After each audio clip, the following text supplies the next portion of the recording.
Hi, everyone, and welcome to the London Community Week podcast, the show where we spotlight the brilliant minds shaping the future of community building across the UK and beyond. I'm your host, Kate Bova. If you're part of a startup, a nonprofit, or a global SaaS company, and you're driven by connection, real impact, and community first thinking, this space is for you. This episode is brought to you with the support of our incredible partners led by Community, Gainsight, Circle, Heyorka, Canva, Bevy, Discourse, Mansion. Together, they are helping the community industry thrive by providing the tools to grow, engage, and make a real difference and scale. Today, I'm absolutely thrilled to introduce you. Our new guest is Nikki Thibodeau. Nikki has been a community manager, led a global team of community managers, moved into community operations, and was Shopify's first senior community strategist to help scale their efforts across a 10,000 plus person organization and for their over 2 million merchants. A strong advocate for women, Nikki was foundational in the creation of Shopify's Women's Employee Resource Group back in 2008, working to help women feel more included, valued, and heard, helping to foster a space for more women in technology. And so now she is the regional vice president, digital engagement and community at Calix, and also the founder of the Community, a community for senior community professionals. Nikki, hello. Happy to have you here. Hello, Kate. Thank you so much. Yeah, when you read my opener, you get to say community a lot. I've gotten really good at saying community a lot in a sentence because of it. We can count. Yeah. Happy to see you here. So tell us more about your role, about your position now, and tell us also a bit about your current communities that you are working with right now. Yeah, so at Calix, I lead a few teams, all focused on the digital customer experience. And so we have obviously our community team. Then we have digital engagement, which helps deliver the right resources at the right time. And then I also have success communications, so all one-to-many communications to customers out of our success organization. And then on my community side, I'm very lucky to be the founder and also on the board of directors for the community, which is a nonprofit association for senior community professionals. I am the president, which always sounds so weird to say, of the community, and it belongs to the members. So I'm really at the service of its members, which is wonderful. Awesome. Can you tell us more about your story? How actually you started your journey in community management? Because you started a long time ago. Was it something that you planned, or it happened by chance, something accidental? Yeah, I wonder if anybody did this on purpose. I certainly did not. I started in community very much because I just care a lot about the success of others. I really love being in the room with really passionate people and helping them get from point A to point B. And community was really a huge driver for that when I first found it. My first role in community officially, like at a company, was to help small business entrepreneurs grow their businesses. And at the time, I was leading front line workers for support teams. And so then I made the pivot to community, which can be rooted in support. And then I have a marketing background. And so I was able to take that support and marketing background, and it's really where you get to use all of those skills in community. And so very much not intentional. It just sort of came across as an opportunity, and I took it. It's interesting because you have a big project, big working project. Also, you have your own project for community managers. You have a lot of things on your plate. What's actually the secrets? What motivates you? What inspires you to do your job and to continue to do and be motivated to continue Mm. your job? I think like that's one of the things that makes community work unique is that you can be motivated and by really personal motives. Like I love helping others, and community work really allows you to do that. Creating connection between people is like I always say my superpower is creating safe spaces. And how fun is it that I get to do that for work? And so I'm motivated by the fact that motivated by our members, motivated by the members of the community, and just helping to make their lives even just that little bit better. What do you mean, talent safe spaces? What is that for you? Yeah, so a safe space to me is a space where someone feels like they belong. And so they feel like they can participate in the way that feels comfortable for them. And they know that there won't be any backlash for being themselves within that space. Okay, okay. Actually, maybe how you understand? Yeah, how do you understand when Mhm. your members have this safe space? Maybe you ask them, or you do some feedback sessions, or you just feeling that, or how you understand? Because it's super All important. vibes. No. But I think one of the things that you can tell when folks start to feel safe within a space.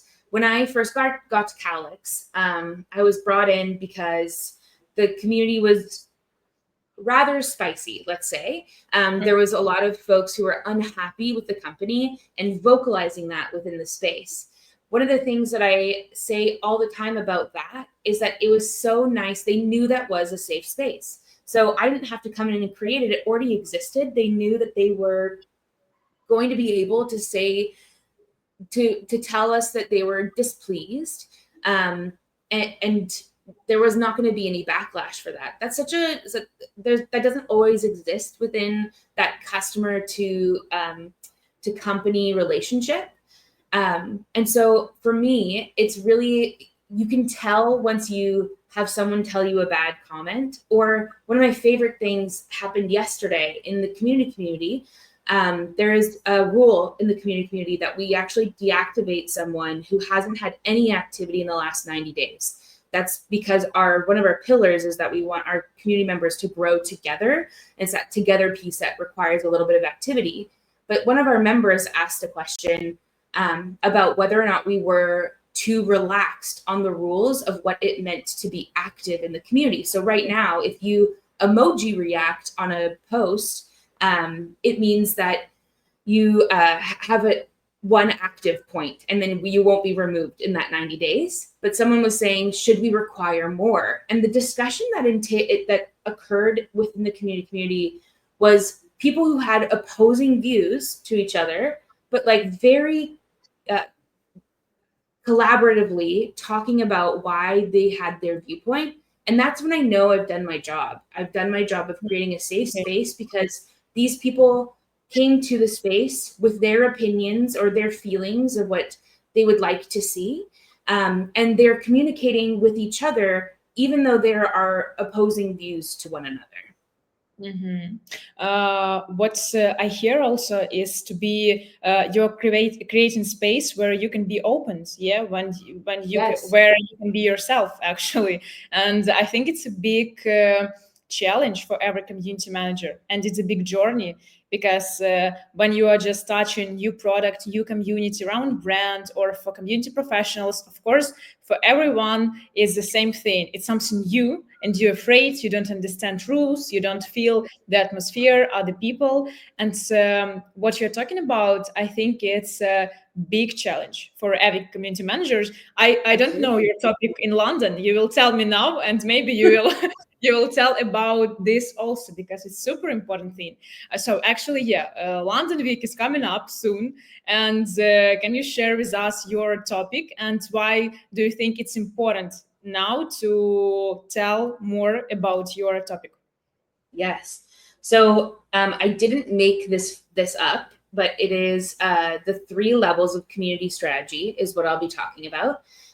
This can be found in a lot of documentation created by CMX. And the 3 levels of community strategy help you I run a team. I have 6 direct reports, and it helps me tell them what I would like. It helps them create programming that is going to help the business, but also the community, which our community is comprised of customers. And then it also helps them tell the story about how those very tactical things that they do ladder into business level objectives. And so I'm able to, no matter if we've done our job, we've got an outline of what is the business level objective we're trying to achieve. What is the community going to experience? What do we want them to get from this?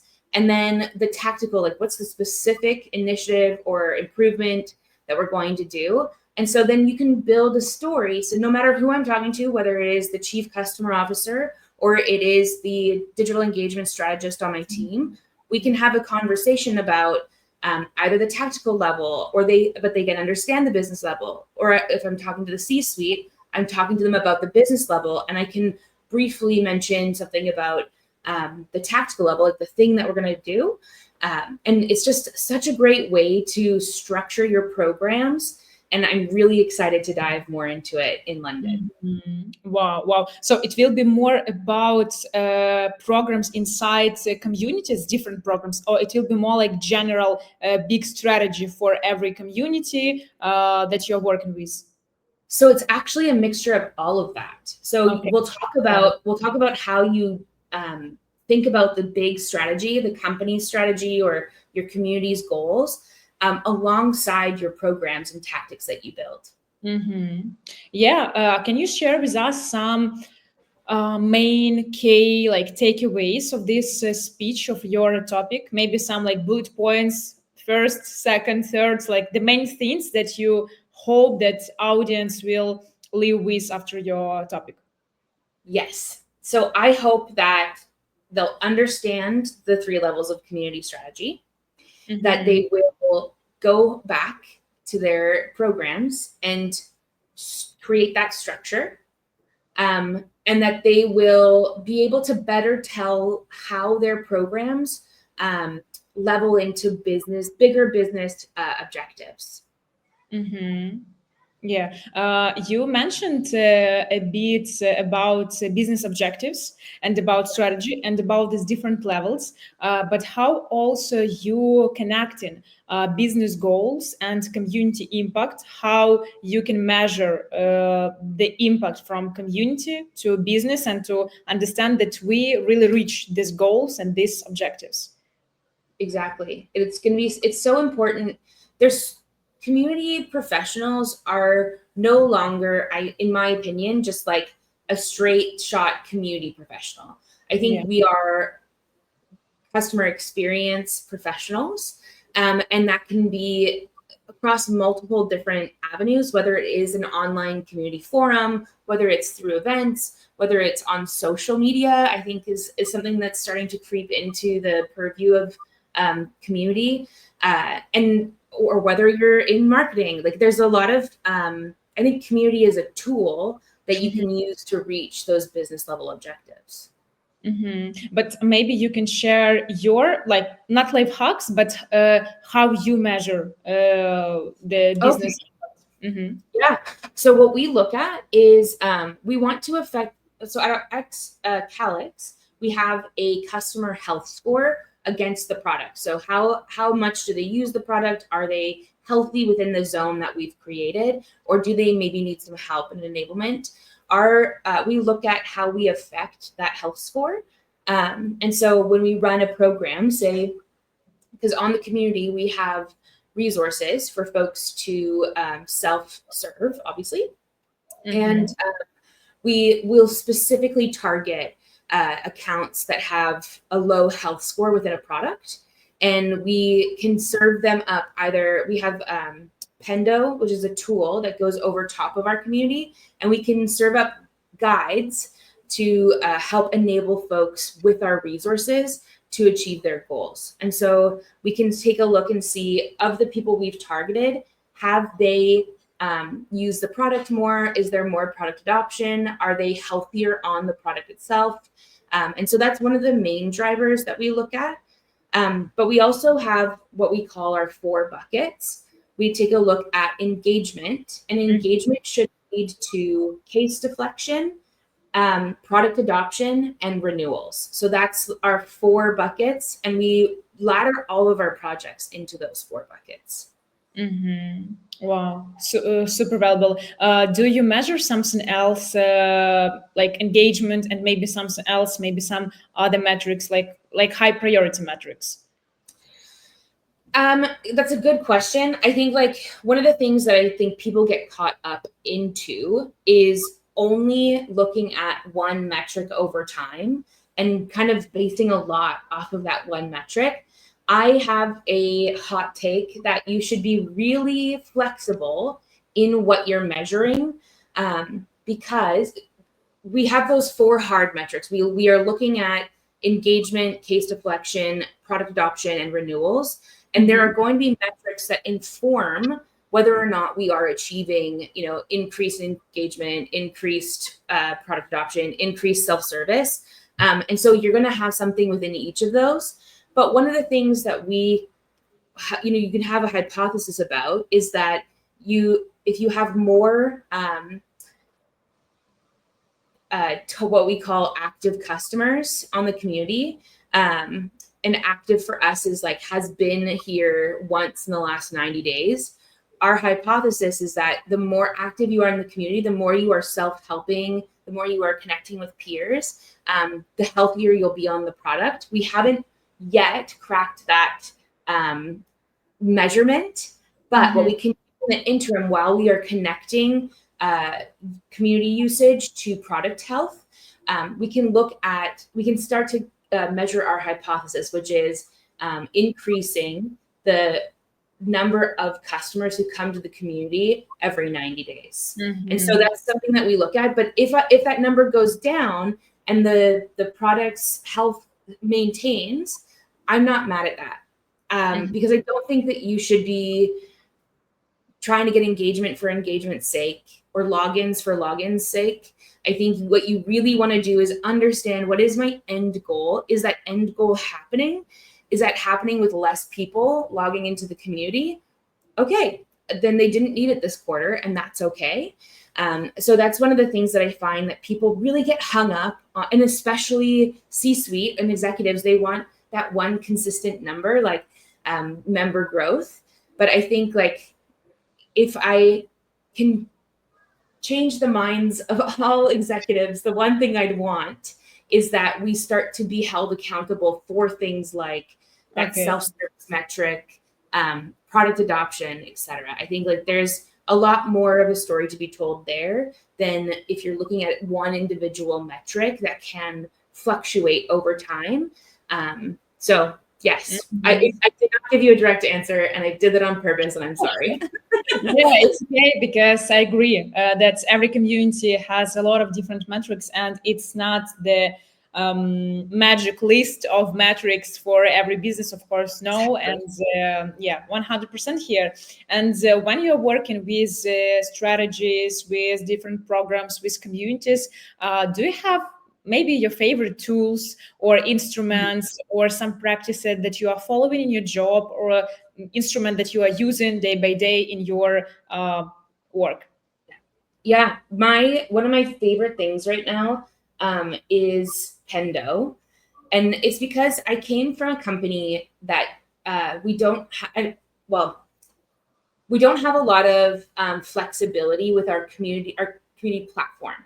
And so I can't personally go in and change something to the platform, which I have to go through an entire rigorous process with our developers, which it's great that we have internal developers.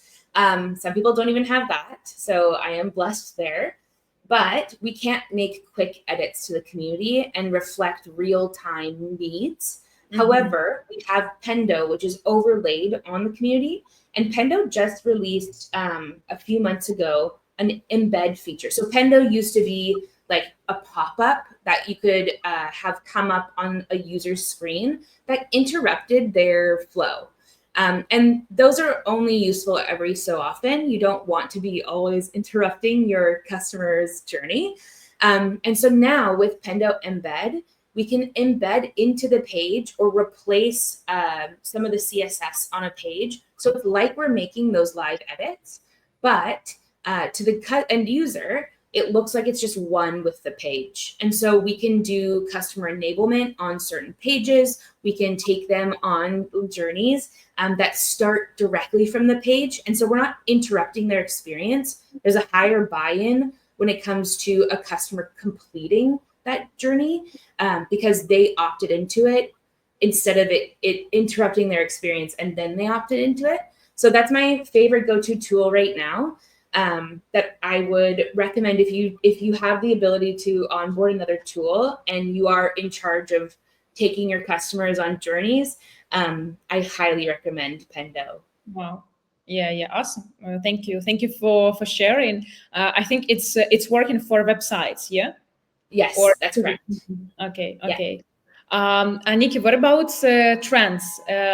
Maybe you see some trends. Of course, we have a lot of different changes every day, but do you see some specific trends, maybe working in Calix, maybe working with the community?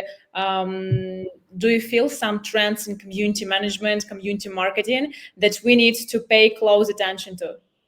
Yeah, I think one of the big things, and maybe this isn't necessarily new to those who have been in this space, but I think it's new to those who are not in community, is that tactics are now embedded more and utilized across professions. So you don't have to be a community professional to run a community program.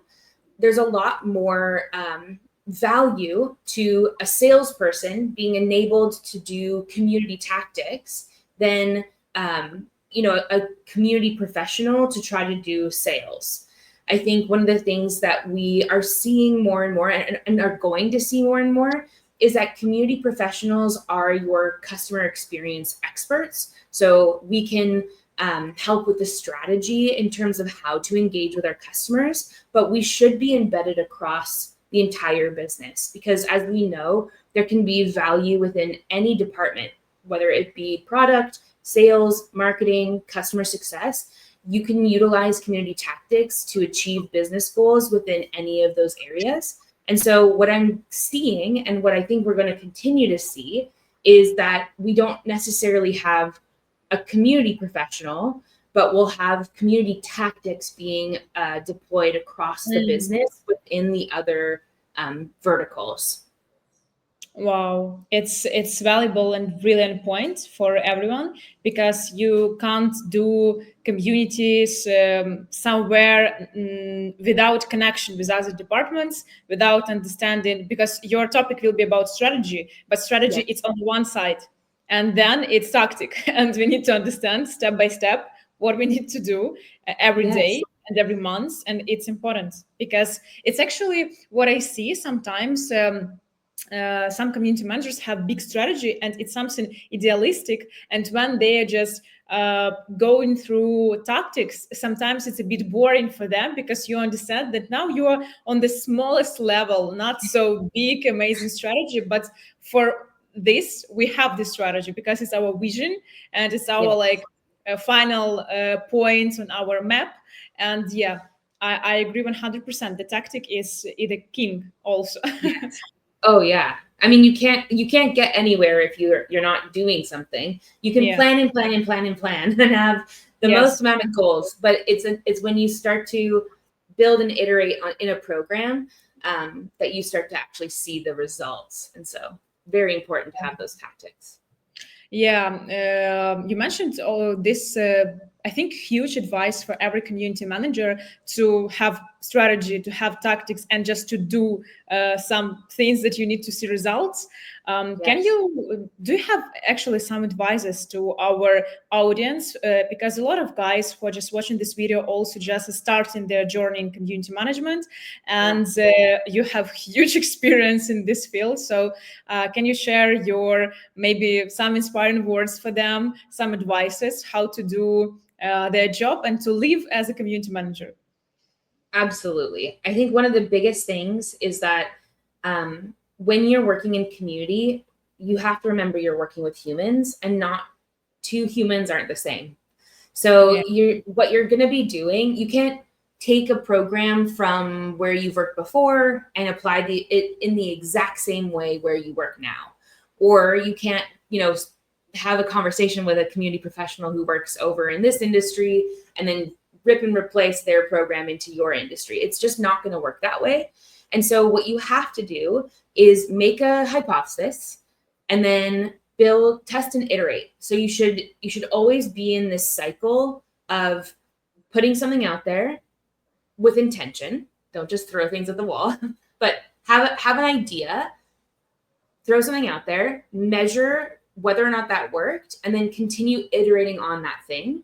Um, Humans love consistency. And so the more that you can yeah, be consistent and make small changes so that it doesn't feel like a big jarring change to a program, the better. But the biggest thing is listening to your members, especially their reactions to the thing that you built, and iterating. I think a lot of times we think we're supposed to have all of the answers when we first launch a program. There's absolutely no way we could know. There's like literally no way. There's no way. You can't go to AI and have AI tell you exactly what to do. You can have AI help you build the for program, sure. but when you implement, you have to be listening for some cues from your members, and then you always are going to iterate, and you're never going to get it right the first time. And I think that's one of the biggest things that you'll see within, especially seasoned community managers. You'll see them taking the first step earlier than a lot of newer community managers, because you get nervous about like, oh, how are people going to react? Are people going to think I'm stupid? Like, and the biggest thing that you see in difference between someone who's been doing it for a long time and someone who's new is speed. And so you'll just see that we're quicker to make mistakes, and Yeah. it helps us get to the better thing sooner. Yeah, yeah. Thank you for so wise advices for our community managers, amazing guys. I actually have the last one question to you about vision. I love that we are talking today about strategy, about tactics, about doing small things. So it's actually a lot of things that community managers do and a lot of parts of their job and their journey. If just to visualize the future and describe the vision of community building, can you please describe this future in your opinion in 3 words? I'll try 3 words. I'm so bad at doing things succinctly, but community, the future for community is integral, um, business success. That's only one word, and human. I think one of the things that people forget within the age of AI is that community and humanity still needs to exist, and community professionals are going to be so important to that future, because there's going to be so much created by machine that we are the human piece. Yeah, I can share with you a small secret, not of the record, and because it's our, I think, 12th podcast with, so I had a lot of different speakers, and human-centric community as a future, as a vision, I think it's the most popular, the most important word, Yes. especially because we have a lot of things that we need to automatize now, and need to find how to use GPT or like some AI solutions, AI agents. So human centric is the most popular word. Is my own list, because I'm hearing Yes. from different guys, and yeah, I agree. Nikki, thank you very much. Thank you very much for your time, for your energy. I hope that it's possible to join your community for community managers, because when I saw this opportunity, I said, wow, I need to do that. It's amazing environment. So yeah, I hope that you guys enjoyed this podcast, our conversation, and see you in London. See you in London. Yay! Bye bye.